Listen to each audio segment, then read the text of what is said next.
kalau dicek di Nationally Determined Contribution, itu kita menuliskan janji kita itu di situ. Itu energi baru dan terbarukan setidaknya 25% pada tahun 2025. Dan target supply energi dari EBT itu pada tahun 2050 itu 31%, setidaknya at least 31%. Nah, menariknya itu batu bara itu di tahun 2050 itu disebutkan minimum 25%. Jadi sampai 2050 pun kita akan tergantung sama fossil fuel.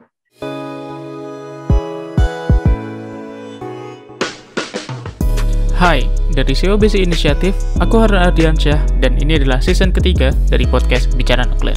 Di episode ini, kami ngobrol bersama Stanislaus Risadi Apresian, dosen hubungan internasional di Universitas Parahyangan Bandung yang saat ini sedang tugas belajar di University of Leeds, Inggris. Riset beliau mengenai dampak climate change terhadap political economy menarik untuk dibahas mengingat adanya event COP26 yang berlangsung di Glasgow, Skotlandia minggu lalu. Kami membahas tentang riset Mas Apres mengenai mitigasi dan adaptasi dampak climate change, komitmen Indonesia, dan diakhiri dengan diskusi menarik tentang nuklir untuk membantu mengatasi climate change. So, let's check it out. Oke, baik. Terima kasih banget Mas Apres udah berkenan hadir. Kita, udah lama banget gak ketemu nih. Terakhir ketemu di 2019 ya pas PKL-PDP. Jadi kita ini sama PKL-PDP. Tapi aku berangkat LPDP buat masters, Mas Apres buat PhD, dan PhD ini menurutku menarik sih. Meskipun bidangnya HI, tapi concernnya ke iklim, krisis iklim. Nah, makanya aku undang Mas Apres. Jadi, terima kasih banget sekali lagi Mas Apres karena udah berkenan aku ajak ngobrol. Dan ya mungkin bisa minta tolong diceritain Mas, kayak gimana risetnya Mas, terus Masnya riset itu di mana dan topiknya apa sih kalau boleh tahu? Oke, risetku, thank you Ron atas udah ngundang saya nih ke Bicara Nuklir. Ini seru banget sih, nanti kita bisa diskusi. Nah, sedikit cerita tentang risetku, itu adalah climate change, tapi fokusnya ke adaptasi sebenarnya. Jadi, kalau kita berbicara climate change, krisis iklim, itu biasanya ngomongin adaptasi, mitigasi, pengurangan emisi, kemudian financing, bagaimana mendanai kegiatan mitigasi dan adaptasi itu. Nah, aku sebenarnya fokusnya di adaptasi, cuman memang tidak bisa dipisahkan antara adaptasi dan mitigasi ini. Jadi kadang aku juga bikin opini terkait mitigasi, tapi juga riset tentang adaptasi. Jadi campur-campur gitu sih. Kalau judul risetku sih sebenarnya The Political Economy of Climate Change Adaptation in the Post-Paris Agreement. Gitu. Berarti ini berarti sudut pandangnya itu dari sudut pandang, maksudnya apa yang terjadi di masyarakat, atau kayak Mas lebih ngelihatnya dari sisi policy gitu Mas? Kalau aku ngelihatnya lebih dari sisi policy sih, karena backgroundku kan HI ini, hubungan internasional. Jadi bagaimana sih komitmen di tingkat internasional, ya kita kan sekarang lagi ada COP itu. Mereka kan sedang bikin komitmen global, bikin pledges, janji-janji apapun itu kan. Itu kan omongan di internasional nih. Nah, aku tuh mau ngecek gimana sih itu diimplementasikan di level nasional sampai ke level desa. Nah, risetku bakal sampai ke desa-desa juga sih. Karena di desa juga aksi pengurangan emisi itu juga ada sebenarnya. Jadi nggak hanya mainan orang nasional sebenarnya ini. Makanya jadi menarik sih menurutku. Bukan hal makro ya sebenarnya, tapi sebenarnya bisa dilakukan dari sisi dari level mikro sekalipun gitu ya. Yes. Nah, menarik sih Mas. Tapi Mas fokusnya itu lebih ke post Paris Agreement. Kenapa itu Mas? Maksudnya apakah karena memang itu patokan yang patokan yang rinci di situ, atau apakah ada alasan khusus gitu? Kenapa kok dilihatnya dari post Paris Agreement aja gitu? Karena kan sebenarnya itu yang masih relevan untuk saat ini. Sebelum Paris Agreement kan ada protokol Kyoto ya. Tapi sepertinya itu kurang berhasil, makanya itu seolah-olah digantikan oleh Paris Agreement ini. Dan sampai sekarang pun itu masih dibicarakan, karena ketika COP di Paris, muncul Paris Agreement, itu ada goals yang ingin dicapai, yaitu adalah mencegah kenaikan temperatur bumi lebih dari 2 derajat. Kalau bisa di bawah itu, maksimal itu 1,5. 1,5, betul. Jadi itu adalah aim yang ingin coba dicapai, 1,5 derajat. Jangan sampai di tahun 2100 itu suhu bumi itu naik lebih dari 1,5. 1,5 Karena itu ya compare to revolusi pre industri. pre-industrial level, Oke. Dari if I'm not 1800-an mistaken ya. ya, dari itu. Nah, itu Nah, COP 26 sekarang itu juga ingin untuk achieve goal tersebut. Jadi jangan sampai lebih dari 1,5 itu. 1,5 ya. Angka Iya, 1,5 ini muncul di mana-mana ini. iya, Twitterku iya, iya. rasanya selalu kayak 1,5, 1,5 derajat Iya. Celcius gitu. Dulu sih Ah, ngomongnya 2, tapi mhm, sekarang mereka aiming high gitu ya, ya, 1,5. gitu. Nah, salah satu alasan kenapa aku undang Mas Apres kan aku pingin lihat dari sisi policy gitu kan, karena ya aku seorang engineer, I have no idea what I'm talking about kalau misalnya ngomongin tentang policy gitu kan, dan akan sangat lumrah kalau misalnya aku ngobrol sama orang yang tahu tentang policy gitu. Dan aku mau fokus ke negara kita nih Mas, tentang Indonesia gitu kan. Kebijakan energi nasional itu kan bahkan di sebelum Paris Agreement di 2014 kan ya, pas persis tahun sih. Nah, Indonesia kan udah nargetin kayak 23% energi baru terbarukan tuh, 23% EBT di tahun 2023, which is 2 tahun lagi. Nah, itu kalau Mas lihat gitu, kenyataannya sekarang kan nggak lebih dari 15% tuh Mas bauran energi itu, sepemahaman gue ya. Nah, ini apakah terlalu optimis Indonesia atau kayak gimana sih? Gimana Mas melihatnya dari sisi Mas gitu? Nah, kalau terlalu optimis, kalau menurutku dari perspektifku ya, itu memang harus optimis dan ambisius gitu ya. Kemarin itu aku sempat ikut demo kan, climate strike bareng Greta juga. Itu ada orang yang bawa tulisan realistic target is unrealistic ya. Oke. Jadi kalau menurut pemerintah itu ini target realistik, itu unrealistic karena itu akan membawa kita itu tidak akan mencegah kenaikan suhu bumi lebih dari kurang dari 1,5 derajat Celcius. Makanya menurutku target itu malah memang harus ambisius dan harus optimis gitu. Karena ketika ada target optimis, pemerintah berusaha untuk mencapai target itu nih. Ya, ketika itu tidak tercapai targetnya, itu akan malu sendiri nanti. Iya. Ya, jadi ketika kita ketemu di COP berikutnya itu kan akan setiap negara pasti akan melaporkan apa yang sudah dilakukan. Nah, ketika tidak mencapai targetnya, itu akan malu sendiri. Nah, itu ada mekanisme namanya naming and shaming. Ya. Nah, jadi memang kalau misalnya tidak tercapai, ya pertanyaan berikutnya mengapa belum tercapai? Gitu. Dan mungkin mau info sedikit. Jadi untuk berdasarkan, kalau tadi kan Harun bilang berdasarkan kebijakan energi nasional yang mana itu sebelum Paris Agreement ya. Kalau dicek di Nationally Determined Contribution, itu adalah istilahnya komitmen Indonesia untuk Paris Agreement untuk COP ini apa saja. Itu kita menuliskan janji kita itu di situ. Itu energi baru dan terbarukan setidaknya 25% pada tahun 2025. Ya, 2025 itu bentar lagi tuh. Itu dia 4 tahun lagi. Iya kan? Tapi sekarang tadi Harun bilang belum nyampe 15%. Dan itu setuju banget sih, emang menurut data tadi aku juga ngecek sekilas itu nggak nyampe 15%. Dan target EBT, energi EBT, supply energi dari EBT itu pada tahun 2050 itu 31%, setidaknya at least 31%. Nah, menariknya itu batu bara itu di tahun 2050 itu disebutkan minimum 25%. Jadi sampai 2050 pun kita akan tergantung sama fossil fuel energi gitu. Itu tertulis dalam NDC dan disubmit di UNFCCC. Nanti teman-teman bisa cek sendiri di situ. Oke. Itu kayak research group yang dari UN yang khusus untuk climate change gitu ya, Climate Change Convention gitu ya, kalau tahu forum ya. Kalau yang NDC itu adalah setiap negara itu punya janji, nanti dikirim ke UNFCCC. Oke. United Nations Framework on Climate Change. Oke. Ya, menarik sih Mas. Soalnya aku nggak tahu apakah ini apa ya. Jadi tapi beberapa kali muncul di timelineku ada satu berita dari Bloomberg yang bilang bahwa justru lebih agresif dari itu gitu. Di 2022 dibilangnya itu apa itu namanya RUEBT keluar. Habis itu 23% di tahun 2023. Terus habis itu aku harus ngecek lagi sih. Let me pull up quickly. Jadi kayak biar kita ngomong dengan data yang benar deh. Oke. Oh ya, sambil Harun cari data, aku juga mau supply data nih. Karena tadi kan ngomongin EBT kita juga nyampe 15%. Nah, tadi aku ngecek di websitenya Kementerian SDM gitu ya. Jadi pasokan energi kita dari pembangkit listrik yang dari sumber EBT itu baru 8,58%. Oh wow. Ya.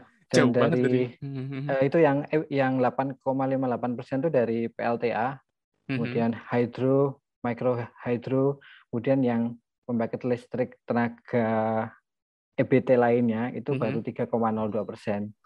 Jadi berarti itu total 11, baru berapa ya? itu? Ya sekitar 11. Wow. Iya. Soalnya ini sih. Nah, ini aku baru dapat nih. Yang artikel dari Bloomberg itu bilang 2025 kita 23%. Aku salah tahun. Terus 2030 itu 42% renewable energy. Jadi ini kayak jauh banget dari jauh banget dari apa itu namanya, dari apa yang tertulis di NDC ya. Aku jujur nggak tahu nih Bloomberg ini dapatnya dari mana nih. Dan target Indonesia kan 2060, apakah itu tertulis juga di NDC Mas? 2060 100% renewable energy itu. Di NDC itu kalau 100% renewable energi enggak ya, karena menurut NDC yang aku baca itu yang diupload di UNFCCC, ya batu bara saja masih 25% 2050. Ya, itu minimum 25%, berarti kan nggak mungkin 100%. Jadi kita tuh tidak berjanji untuk 100% renewable energy, tetapi 2060 akan net zero. Nah, maksudnya net zero ini bukan berarti 100% itu semuanya dari EBT gitu ya, tapi menurut sepemahamanku net zero yang dimaksud adalah ketika kita mengeluarkan karbon sekian, kita akan berusaha mengabsorb karbon sekian jumlah juga. itu. Misalnya keluarin 100 ton CO2 ekuivalen gitu ya, kita harus bisa mengabsorb itu dengan reforestasi, dengan menanam mangrove gitu. Oke. Termasuk untuk untuk yang bagian producing listriknya, karena sepemahaman itu sekitar 30-an% dari total apa itu namanya, total sumber polusi itu kan, sumber emisi itu kan dari pembangkitan tenaga listrik. Berarti termasuk juga pembangkitan listriknya juga perlu dibuat going to apa itu namanya, yang low carbon emission gitu ya. Tapi sekali lagi NDC itu atau yang selama ini dijanjikan untuk net zero itu ya literally net zero gitu, bukan change ke fully 100% renewable energy gitu. Berarti bukan. Karena itu kan di NDC-nya itu tertulis sendiri komposisinya tuh di 2050 itu EBT setidaknya 31%. Berarti kan minimum 31%, tapi bisa lebih. Iya, betul. Tapi bukan 100%. Itu, Harun. Dan itu aku mau sedikit kasih info ya, bahwa negara-negara itu goal pertama dari COP26 tuh aiming by 2050 loh. Tapi kita tetap ngeyel di 2060. Oke. Jadi itu kita behind dari negara-negara lain. Brazil sudah aiming 2050. Vietnam, tetangga kita, sesama negara ASEAN tuh juga udah berani 2050, tapi kita belum. Tapi to be fair ya Mas, negara-negara kayak India itu juga 2070 setahuku.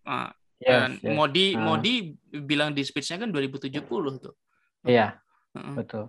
Termasuk China juga nggak 2050 deh, kalau misalnya nggak salah ya. Nanti bisa dicek lagi. Jadi memang beberapa top emitter tuh malah kayak menahan diri, ya. Termasuk Indonesia, dan itu kan yang disayangkan. Ya. Setahuku Indonesia itu kan 8th largest polluter kan, ke-8 terbesar gitu kan. Ya, make sense dengan jumlah populasi kita yang nomor 4 terbesar di dunia gitu. Nah itu tadi ini beberapa kali sempat disinggung nih sama Mas Apres nih, Mas, dan aku tahu juga gitu Mas Apres kan minggu lalu ikut di rangkaian kegiatannya COP26 tuh. Itu sebenarnya event apa sih Mas, dan kegiatannya ngapain aja sih sebenarnya kalau yang Mas ikuti itu? Oke, jadi yang yang aku ikuti ya, karena Mhm. sebenarnya ada 2 lokasi nih, ada green zone dan blue Mhm. zone. Mhm. Kalau green zone tuh untuk publik itulah, dan itu Mhm. kita sebenarnya harus kayak pesen tiket, tapi itu pun gratis. Nah Mhm. itu tuh sempat ramai karena bulan Oktober tuh udah sold out ya. Oke. Jadi Heeh, heeh. kalau nggak punya tiket nggak bisa masuk. Mhm. Nah, tapi aku coba nekat aja sih, coba nekat datang ke sana. Kalaupun nggak bisa masuk, ya udah aku cuma lihat-lihat aja. Mhm. Ada apaan? Sama, aku emang pengen ikut climate strike itu sih. Mhm. Mhm. Nah, di green zone itu isinya ketika kita masuk, ya ini masuk itu 2 hari pertama chaos tuh, karena banyak yang nggak punya tiket pengen mau masuk. Oke. Tapi aku Mhm. kesana pas hari ketiga, jadi udah agak Mhm. lowong gitu kan. Mhm. Jadi nggak nggak pakai tiket pun sekarang boleh masuk. Ya Mhm. udah, Mhm. aku masuk di dalam itu, aku mikirnya tuh kayak apa ya? Misalnya ada bagian booth yang ada penjelasan tentang apa itu COP, tapi ternyata enggak.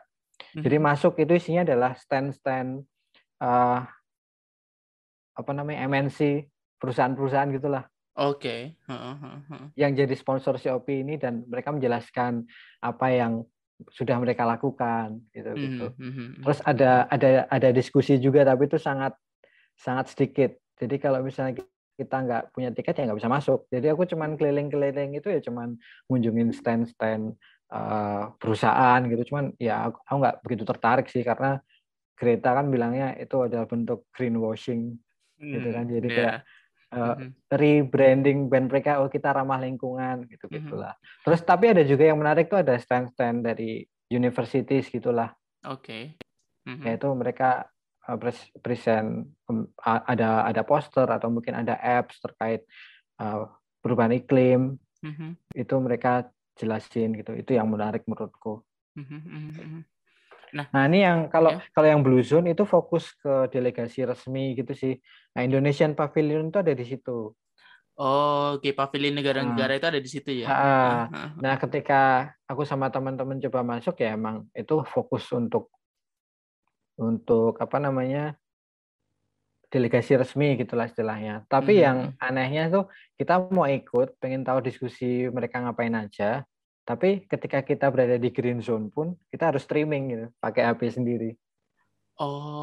Jadi Oke. what's the point kita di sana gitu? Nggak ada misalnya layar besar kita Green. bisa tahu Oh, itu gitu. jadi yang di blue zone itu yang benar-benar tertutup ya. Ya sangat Heeh. tertutup dan Heeh. eksklusif sih menurutku. Jadi Oke. setahu tidak semuanya tuh disiarkan itu, mereka ngomongin apa aja gitu. Mhm. Aku tahu kemarin itu kan aku nonton itu yang Barack Obama itu kan yang bikin speech, soalnya aku Mhm. muncul di Twitter soalnya beberapa kali mention Indonesia. Ya, oke. Iya iya iya iya. Menanyakan komitmen Indonesia gitu kan. Nah, oke. Kalau menurut Mas berarti highlight-nya dari COP itu gimana? What do you think? Ini kayaknya belum selesai kan ya? Aku Belum, lihat aku lihat Twitter hari ini besok kan kayaknya itu kan masih masih ngedraft pledge-nya kan, yang nantinya akan iya, direview oleh tiap negara gitu. Dan tapi kalau menurut Mas besok sendiri overall hmm, kayak gimana COP ini? besok terakhir sih. Besok terakhir kan. Tanggal Mhm. 12 itu terakhir deh. Oke. Kalau highlights-nya gimana menurutku, Is gimana it ya? worth it gitu loh, kayak Banyak, ngumpulin ngumpulin ratusan orang ngomongin tentang climate 40 change ribu terus. orang loh Oh katanya. wow, 40 40 ribu ribu. orang datang loh. Ya kita bayangin aja emisi yang dikeluarkan seberapa besar tuh ngumpulin 40 ribu orang di sana, gitu kan. Dan aku, aku nggak tahu ya, tapi ini banyak banyak yang nyinyir gitulah. Ini ngomongin iklim, tapi ada 400 private jet parkir di sana. Oh, oke, iya benar Nah kan sih. kita tahu sendiri kan, kalau misalnya pesawat itu ya menyumbang emisi cukup besar juga. Tapi highlight yang aku coba, yang mungkin aku dapat sih dari kunjungan di sana sih, intinya ada 4 goals kan. Yang pertama itu net zero by 2050, kemudian adaptasi untuk membantu masyarakat rentan terhadap dampak perubahan iklim.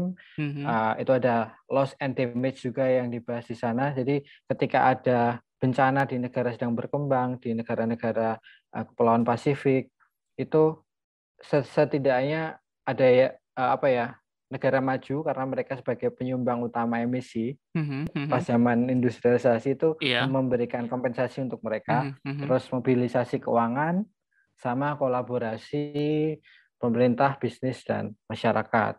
gitu. Oke. Terus highlight yang lain, Indonesia sih tidak meningkatkan ambisi ya. Masih 2060, padahal Mhm. goal pertama COP26 itu 2050. Mhm, mhm, Jadi mhm. nggak sesuai. Tapi nggak Kemudian ada naming, nggak ada ah, shaming waktu itu kalau ketika Indonesia nyampein targetnya. ya itu sudah otomatis sih sebenarnya, karena dia pas Pak Presiden pidato dia nggak menyebutkan ambisius target terkait Mhm. penurunan atau terkait net zero itu gitu. Mhm, Itu mhm, udah otomatis sih. mhm. Kemudian uh, pernyataan kontroversi dari Menteri KLHK Oh, tentunya aduh, dengar iya juga iya. ya. Mhm, mhm. Nah itu kemudian apalagi ya? Udah sih menurutku itu sih menarik Aku dari mau follow up, aku COP26 mau follow up kemarin. di satu hal nih, Mas. Seingatku, ini tolong dikoreksi kalau salah. Salah satu output dari Paris Agreement juga itu yang lalu adalah negara maju akan ngebikin fund kayak pool of fund itu yang terus nantinya akan dikasihkan ke negara berkembang gitu. Mereka target kayak 100 billion dollars US Billion, dollars ya ya billion ya, billion US dollars gitu kan. ya Nah, billion US dollar. dan itu kan nggak tercapai. Dan aku Hmm. lihat sekarang pledge lagi hal yang serupa. Itu apakah nggak ada resistensi di sana? Ini kan kita udah pernah nyoba gitu dan gagal, bisa dibilang gagal lah ya. Tapi kenapa kok masih pada mau itu lagi gitu? Karena itu kan itu sebenarnya demand dari negara sedang berkembang. Mhm, Ya salah satu Indonesia, bahwa negara maju itu harus berperan lebih karena mhm, ya mereka yang bertanggung jawab lebih besar nih terhadap mhm, perubahan iklim yang kita alami sekarang. mhm, Nah, mhm, tentunya ketika ada demand dari banyak negara sedang berkembang, tapi negara majunya itu hanya sedikit yang mau berkontribusi mhm, gitu. mhm, Jadi, mhm, tapi itu coba terus ditekan sih, karena dari negara dari Global South sendiri mereka mencoba untuk mendapatkan itu. Jadi mhm. supaya ada pendanaan lebih nih dari negara maju sebagai apa ya, bentuk tanggung jawab mereka lah. Mhm. Sorry, Ya global mereka global South istilah ini berarti yang Asia Selatan kayak ya ya Asia itu Tenggara gitu-gitu ya. ya negara-negara sedang berkembang lah intinya. Mhm, mhm, Ya, mhm, negara-negara di Afrika, di Asia, kemudian di Amerika Latin mhm, gitu. mhm, mhm. Nah, Dan tentunya ketika ada orang yang mau minta uang, ya mhm, tentunya pasti ada resistensi dong. iya. Jadi ketika satu negara sudah mengeluarkan uang banyak tapi yang lain enggak, apa yang Mhm. dilakukan next year? Tentunya dia akan mengurangi juga Oke, oke. Ya, gitu. ya. Mhm. Ya, menarik sih. Tapi Eh, tapi Gimana? demand itu pasti akan muncul terus. Nah, Mhm.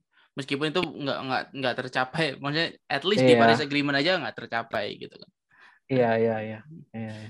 Nah, terus kemudian nih Mas, eh, kita udah nih, let's put aside COP lah, udah selesai kan ya. Dan aku ngeliat kan itu Indonesia udah submit NDC, terus habis itu juga pemberitaan mengenai COP, apa itu namanya? COP di Indonesia, COP 26 ya, delegasi Indonesia di apa itu namanya, di COP juga udah banyak. Cuman satu hal yang aku rasa eh, kurang menurutku ya, tapi aku mau minta pendapatnya Mas gitu kan. Ini kan kita udah submit NDC dan sebagainya gitu. Kita udah setting target gitu kan. Tapi aku ngerasa kayak aku takut ini akan menjadi satu hal yang cuman sekedar omongan gitu. Karena tidak ada aturan tertulis di dalamnya gitu. Apakah NDC berperan sebagai kayak pengikat itu, atau sebenarnya kita perlu satu hal yang lebih ambisius lagi gitu. Let's say bikin peraturan presiden gitu yang bikin kayak pathway-nya menuju net zero itu kayak gimana di tahun 2060 itu. Gimana pendapat Mas kalau misalnya kayak kalau misalnya aku bilang kayak kita perlu nambah policy di dalam negeri untuk membantu biar net zero ini beneran tercapai gitu. Iya. Kalau menurutku NDC ini adalah salah satu mekanisme yang menurutku paling ya belum ada solusi yang lain sih, karena kan ketika kita submit ya intinya NDC mekanismenya negara-negara submit janji dan itu akan direview setiap tahun melalui COP itu tadi, mereka sudah ngapain aja. Ketika tidak tercapai itu akan jadi apa ya memperburuk citra mereka sendiri lah. Iya. Nah, itu pertanyaan yang menarik sekali sih, karena kita udah janjinya tuh bukan di nasional loh, ya kan? Exactly. Janjinya tuh di internasional, Hmm. dan itu tuh nggak ada sanksi atau konsekuensi yang benar-benar bisa membuat para negara ini jera. Jadi kayak ya kalau nggak tercapai ya udah gitu loh. Nah ini yang jadi kritik berikutnya, bagaimana sih supaya negara-negara ini mau untuk memenuhi target atau janji yang mereka buat sendiri gitu. Nah memang aku setuju sih bahwa presiden tetap harus turun tangan langsung gitu ya, untuk apa ya namanya ya, mendorong tercapainya target-target yang sudah ada di NDC. Karena gimana? Karena national focal point kita itu di Kementerian KLHK nih, ya kan? Oke. Yang jadi jembatan istilahnya ketika ada negosiasi di UNFCCC, kemudian di Indonesia koordinasi dengan semua kementerian itu di KLHK. Nah, tapi KLHK itu kan kementerian sektoral nih. Nah, tantangannya adalah bagaimana satu kementerian sektoral ini bisa mengkoordinasikan kementerian sektoral lainnya. Padahal posisinya sejajar. Misalnya gitu. kayak kalau Nah, misalnya lagi menurutku, ngomongin energi gitu ya, ESDM harusnya ikut, PLN harusnya masuk gitu ya. Gimana kalau menurut Mas? Ya gitu. Ya kalau menurutku ya emang harus ada satu koordinator yang kuat gitulah. Ad hoc team gitu ya? Ya tapi apa itu? Kalau dulu itu kita punya Dewan Nasional Perubahan Iklim. Oh, really? Itu tahun berapa tuh? Iya, itu zamannya Pak SBY. Oke. Nah itu DNP itu bertanggung jawab langsung atau langsung di bawah presiden. Nah ketika presiden ngomong A, ya kementerian semuanya akan nurut gitu loh. Idealnya, tapi DNPI-nya itu melebur ke KLHK nih. Oh, jangan-jangan DNP jadi balik itu lagi ke kementerian sektoral. Jangan-jangan DNP itu awal-awal pembentuknya KLHK bukan? Atau dia itu emang awalnya satu lembaga yang berdiri sendiri sebelum ada apa? Dari KLHK ngambil, dari SDM ngambil gitu-gitu tuh. Ya, dari kalau itu dulu kayak lembaga independen sih yang dibentuk presiden gitu. Karena kan dulu kan kita cukup aktif ya. Dulu kan kita pernah nge-host COP juga di Bali. Di Bali ya. Tahun 2007 ya. Nah, itu terus mulai muncul ide ada Dewan Nasional Perubahan Iklim, tapi kemudian untuk efisiensi dilebur ke kementerian tertentu. Jadi sekarang ada di Dirjen PPI KLHK. Dirjen PPI itu apa singkatan kepanjangannya? Dirjen Penanggulangan Perubahan Iklim. Kalau nggak salah ya, Dirjen PPI. PPI. Oke. Penanggulangan Perubahan Iklim. Yeah. Which is ya, I mean ya kita sebagai masyarakat punya ide lah ya. tapi menarik ya gimana? Ya itu perlu terus ditekan sih menurutku. Kalau nggak ada yang keluar, nggak ada yang menekan ya target itu nggak akan tercapai. Iya betul. Nah ini aku mau masuk ke apa itu namanya? Ini kan dari tadi kita ngomongin tentang apa itu namanya COP pemerintah dan sebagainya, komitmennya pemerintah Indonesia gitu-gitu, dan sekarang aku mau balikin ke apa itu namanya hal yang benar-benar deket sama aku gitu tentang nuklir gitu kan. At least di Twitter bubbleku itu lagi seru nih, kayak climate net zero itu butuh nuklir gitu kan. Dan apakah vibe itu kerasa Mas ketika Mas kemarin ikut climate strike mungkin, atau ngeliat dari pavilion yang ada gitu? Nah ini kan bubble kita beda nih. Ya makanya. jadi info ini malah aku dapat dari kamu Run, yang bahwa ada nuklir yang dibicarakan di COP26. Itu aku nggak nemu sebenarnya di Twitter bubbleku gitu ya. Nah tapi karena apa ya namanya ya, karena ini mau bicara di podcast bicara nuklir, aku coba googling nih ada kaitannya nggak sih nuklir di COP26. Sejauh ini sih sebenarnya nggak ada ya. Kalau aku cek ya, misalnya datang ke COP26 websitenya, kan ada website khusus tuh. Dan setiap hari itu ada press conference. Ketika ada meeting itu dijelaskan outcomes-nya apa aja. Nah aku udah coba googling nih. Misalnya ya, pada tanggal 3 itu ada statement on international public support for the clean energy transition. Ya. Nah kan nuklir kan narasinya itu bisa jadi transisi energi bersih gitu kan. Nah tetapi di statement ini aku sudah search Ctrl F gitu ya, nuklir itu nggak muncul satu kata pun. Kemudian di Mission Innovation Breakthrough Energy Collaboration Agreement di hari yang sama nggak ada juga. Terus pada tanggal 4 itu ada joint statement in support of the UK and IEA. International Energy Agency ya. Ya. Nah itu nuklir juga nggak dibahas juga. Sampai wow. pada hari tanggal 4 itu ada Focus of Energy Transition Council, ETC, itu nuklir juga tidak dibicarakan. Jadi negara-negara itu memang hati-hati banget untuk memasukkan isu nuklir dalam negosiasi perubahan iklim. Tetapi kemarin aku sempat nemuin ini, ada Rafael Marino Grossi. Iya, kalau nggak salah direktur IAEA. Ya, direktur IAEA kan. Nah, itu kan dia gencar banget tuh promosi nuklir tuh.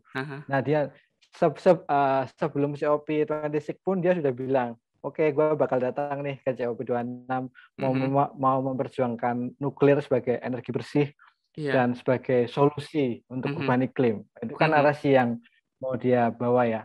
Terus aku kemarin sempat lihat Grossi itu diwawancarai orang gitulah. Terus dia bilang bahwa nuklir sudah memainkan peran besar dalam pengurangan emisi sebagai penyedia clean energy. Betul. Dan energi nuklir itu CO2 emission free. Itu narasi yang coba dia bawa. Kemudian nuklir bagian dari solusi. Kemudian ini aku quote sedikit ya. Nuclear is and will be the part of solution. Exactly. Ya, itu yang aku tahu. Narasi yang coba dibangun memang. Dan dia coba bawa itu pas COP26, terus coba ngobrol lobby dengan delegasi negara-negara gitu. Nah, itu kan menurut Rossi. Tapi kalau dari sisi perspektif HI nih, karena kan backgroundku HI ya, Run ya. Iya. Negara-negara tuh masih ragu-ragu nih, karena klaim nuklir sebagai energi bersih itu masih debatable. Setuju nggak? Is it really? I mean,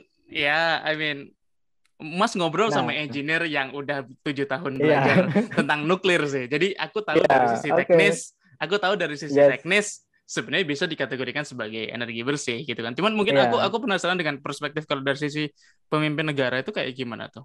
Oke, let's say it's debatable gitu. Let's say it's debatable. Gitu. Terus kayak gimana?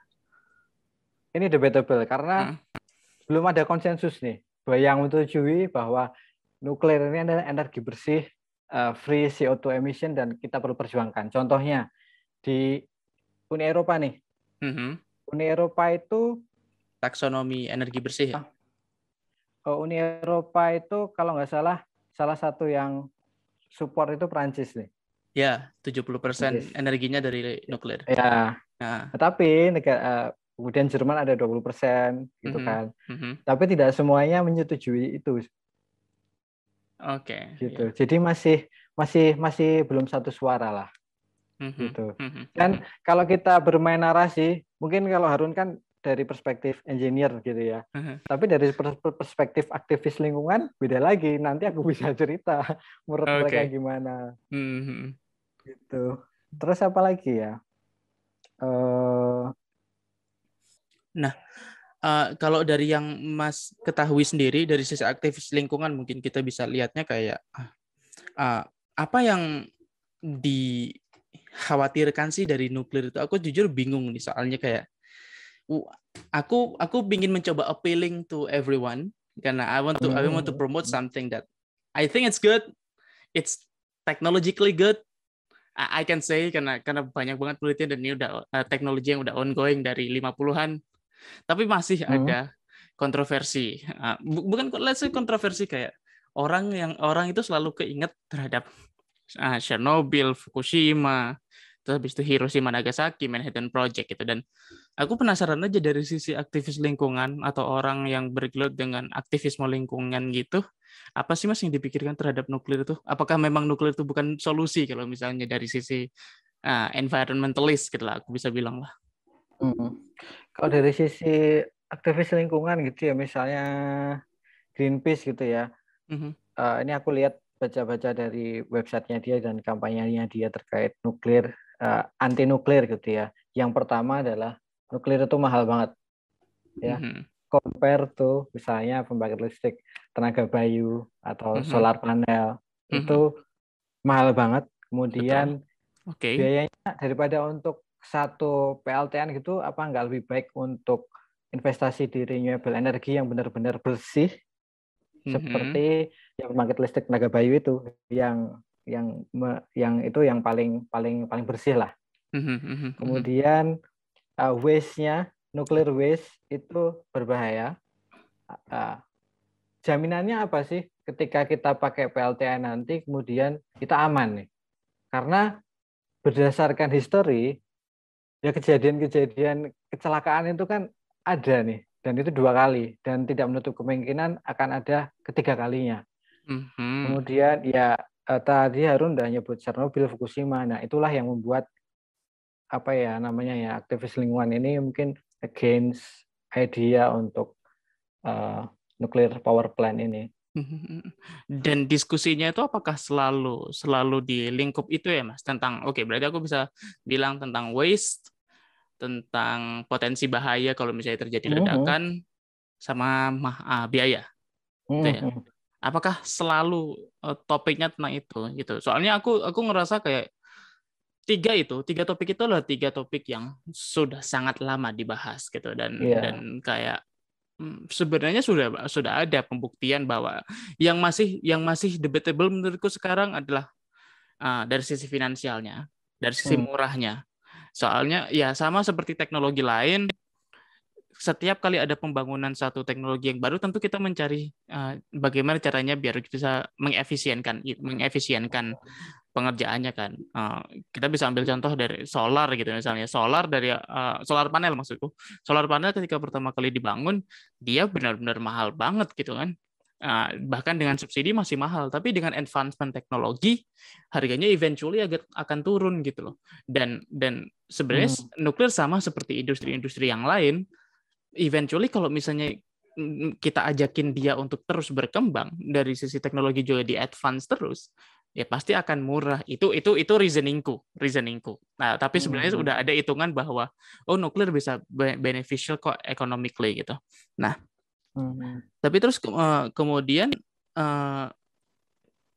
apakah kayak gitu itu masih apa ya? Aku ngerasanya kayak dengan kondisi kita yang sekarang gitu kan, dengan kondisi aku nggak tahu ya dari sisi policy itu apakah mungkin gitu menurut Mas dengan adanya pro kontra seperti ini. Soalnya aku contoh melihat ke Amerika gitu. Amerika itu split pandangan tentang nuklirnya itu 50% bilang baik, 50% bilang buruk. Tapi they go anyway.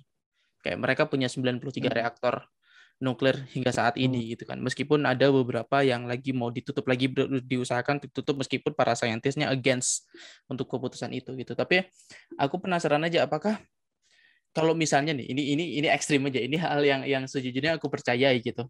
Ya udahlah, kita coba top down gitu. Kita coba bikin kebijakan yang kayak pemerintah go nuklir gitu. What are the chances? Itu apakah itu bisa seperti itu dengan iklim Indonesia? Kita bikin kebijakan yang top down tuh.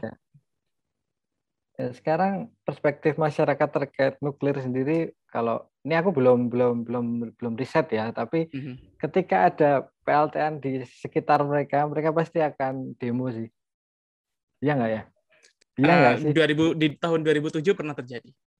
Jadi di tahun 2007 di Muria itu ada demo masyarakat. Tapi di backup juga dengan NGO. Di backup dalam arti kayak masyarakat dan NGO bergabung untuk demo gitu. Di tahun 2007 waktu zamannya Pak SBY mau ngebangun PLTN di Muria gitu. Yang jelas itu akan ramai sih menurutku. Ya. Karena ya kesadaran masyarakat terkait lingkungan juga itu juga udah mulai tinggi sih sekarang menurutku di Indonesia ya. Gitu. Compare to tahun 2007 itu mungkin kalau ada lagi pemerintah nekat ya tantangan itu akan akan muncul gitu. Apalagi lagi kondisi ini nih, lagi kondisi COVID ini kan. Tentu. Seharusnya butuh biaya banyak untuk penanganan, tapi malah misalnya bangun PLTN yang kita nggak tahu selesainya kapan nih. Karena kan salah satu kritiknya juga kan itu lama ya proses pembangunannya ya. Kalau nggak salah, dari aku baca-baca nih, proses pembangunan satu PLTN tuh butuh biaya banyak dan lama. Ya, kalau dari sisi aku sih, satu hal yang bisa aku sampaikan adalah Cina itu mau menargetkan di tahun 2030 mereka mau bikin 150 reaktor. Jadi bisa dibayangin tuh seberapa cepat sebenarnya mereka bangun, dalam waktu 7 tahun mereka udah bisa bangun 150 reaktor. Nah, itu menunjukkan bagaimana advancement teknologi nuklir sih kalau dari sisi yang aku tahu gitu. Tapi oke, let's make it fair gitu. Ya udah dibilangnya mahal dan gitu. Tapi kalau misalnya, nah ini yang kemudian aku mau coba tanya dari perspektif orang yang berkecimpung di dunia kebijakan sih, Mas. Kalau aku ngerasa apa ya, aku dan komunitas nuklir ini, orang-orang nuklir, engineer nuklir itu kan kayak relatif sedikit dibandingkan bidang-bidang lain kan, makanya kita tahu masing-masing sama-sama tahu gitu. Dan kita tuh di komunitas nuklir itu kayak ngerasa kayak kita itu we are on an ongoing project yang nggak kunjung selesai gitu. Dan salah satu tujuannya adalah untuk mengedukasi masyarakat. Tapi ini perspektifku ya. Eventually kayak nggak akan semua orang teredukasi terhadap hal ini. Gitu. Karena aku dan aku ngerasa kayak what's the point to educate a certain people yang toh nantinya juga akan bisa dihasut lagi gitu. Kan aku ambil contoh Muria gitu. Soalnya PLTN di Muria tuh Batan itu udah berkali-kali ke sana bikin sosialisasi dan sebagainya. Tapi in the end itu gagal karena ada penolakan dari masyarakat yang anti nuklir gitu. Makanya aku mau tanya sih dari sisi kalau misalnya nih secara umum kalau misalnya orang mau kayak mendorong satu kebijakan gitu. We are trying to do campaigns on one particular issues gitu. Kayak sebenarnya seharusnya tuh approach-nya kayak gimana sih biar kayak hal yang kita tuju itu ya mungkin ada pro kontranya, tapi at least bisa dipandang secara fair gitu. Nggak tahu, ini agak rambling sih pertanyaanku, tapi ya semoga mau memahami sih kayak kita itu komunitas nuklir itu aku ngerasa ngelihatnya sekarang kayak kita desperate banget sih kayak nggak sepenuhnya didukung masyarakat, tapi juga pemerintahnya khawatir kayak kita diambang gitu loh, kayak orang-orang kayak aku yang engineer yang sebenarnya pingin ada PLTN di Indonesia itu kayak kita bingung mau ngapain. Aku habis PhD ini nggak tahu mau ngapain ini. Pingin balik ke Indonesia tapi juga nggak tahu gimana caranya itu. Karena PLTN di Indonesia ada berapa sih? Reaktor riset itu ada 3 kan, di Jogja, di Bandung, dan di di Serpong. Oh, di Jogja ada ya? Di Jogja ada Babarsari. Oh, dekat aku. Apa ya, Ron, ya menurutku ketika kita berbicara policy itu kita main narasi ya, nah main diskursus nih. Nah, teman-teman aktivis lingkungan memang mereka datang dengan narasi yang against nuklir kan, against pengembangan nuklir untuk energi, karena ya memang menurut mereka itu tidak ramah lingkungan. Dan karena ya aku sering interaksi dengan mereka, ya aku punya perspektif yang sama dengan mereka. Nah, menurutku teman-teman dari nuklir entusias itu perlu, kalau ingin mau membawa ini pun ya harus main narasi juga sih menurutku. Dan itu nanti akan bertempur dengan narasinya teman-teman aktivis lingkungan. Nah, ini mana yang lebih dipercaya masyarakat nih?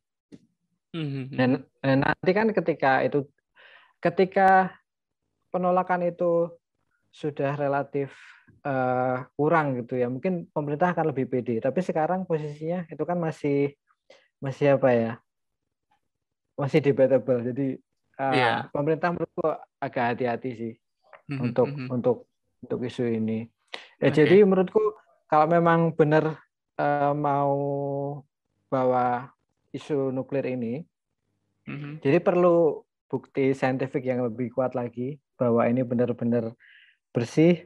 Terus tadi ada klaim CO2 free CO2 emission gitu ya, dan kalau ya aku sendiri aku nggak percaya itu bahwa nuklir ini bersih dan nuklir ini free CO2 emission, itu aku nggak percaya sih.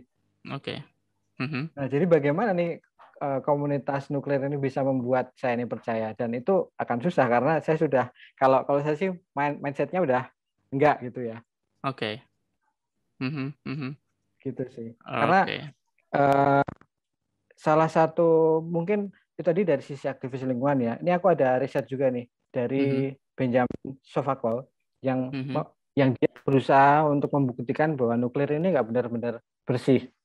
Bahkan LTA, PLTB itu nggak benar-benar bersih free CO2 emission. Karena apa sih? Karena cycle dari pembangkit listrik itu kan pasti tetap akan mengeluarkan CO2 emission, entah dari konstruksinya, betul, ya, begitu, entah dari peralatan yang kemudian tidak dipakai dibuang, itu kan pasti mengeluarkan CO2, ya, pasti akan menghasilkan karbon tuh, menghasilkan jejak karbon. Nah, di risetnya itu Sovacool membuat ranking ini dari 22 sumber energi itu coal paling bawah sih, batu bara itu paling kotor banget. Betul. Kemudian paling bersih itu tenaga angin ya, itu paling bersih. Jadi dia tetap mengeluarkan karbon, tetapi paling rendah. Nah, posisi nuklir itu ada di urutan nomor 16.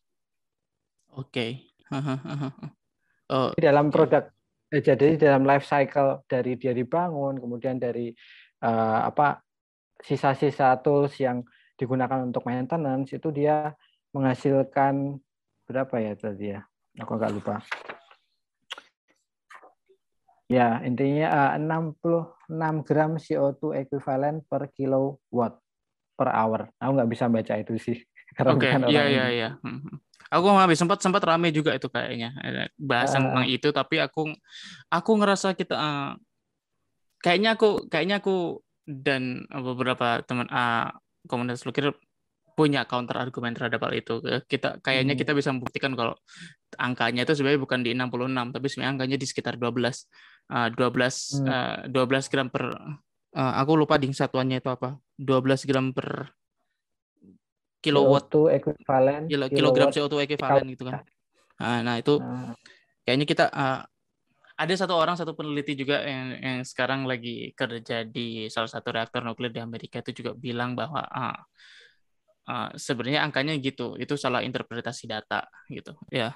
Sempat ramai juga di Twitter bubble-ku. Cuma ya again, kita berada di dua Twitter bubble yang berbeda kayaknya. Makanya ya benar. Ya. Nah, tapi ini menarik kan, kita ada diskusi di sini. Oke, tapi mungkin one last thing, Mas, kita balik lagi ke risetnya Mas tentang climate change, tentang bagaimana adaptasi Indonesia gitu. Menurut Mas, apa sih yang perlu dilakukan oleh Indonesia lebih dari apa yang udah ada sekarang gitu untuk menanggapi climate change ini? Yang jelas, karena tadi kan aku bilang bahwa batu bara itu sumber energi paling kotor ya. Ya, jadi posisinya kastanya paling rendah gitulah. Nah, emang seharusnya pemerintah mencoba untuk memberikan peta yang jelas kapan nih kita bakalan lepas dari ketergantungan kita terhadap batu bara ini. Karena di NDC 1/4 suplai energi masih dari batu bara nih. Itu kan berarti kita masih bergantung pada sumber energi yang kotor nih. Kita punya waktu sampai 2050 tuh berapa itu? 29 tahun ya. 29 tahun lah ya. Ya kita cobalah harus lebih ambisius, jangan sampai 2050 kita masih bergantung sama batu bara, gimana caranya. Nah, mungkin ini kesempatan nih buat teman-teman dari komunitas nuklir nih. Karena kalau tadi dari kasta yang dari Sovacool tadi, nuklir lebih di atas batu bara kan tentunya. Jadi gimana sih kita lepas dari batu bara ini? Tapi again, kalau aku dari perspektif pribadi ya tetap kita fokus di hydropower, micro hydropower, solar panel, PLTP gitu sih. Oke. Yap. Understood. Dan ini akan menjadi diskusi yang menarik banget sih. Kalau misalnya kita ibaratnya mau uji data, kayaknya kita perlu forum yang lebih Iya. lebih proper lagi, jangan cuma ngobrol Nanti kayak kita gini gitu. bertarung di situ. Iya. Dan sekali lagi thank you banget Mas Apres udah berkenan untuk hadir, dan Thank you banget udah diundang ke sini. Yep. Dan untuk yang mendengarkan, terima kasih dan sampai jumpa di minggu depan. Bye bye.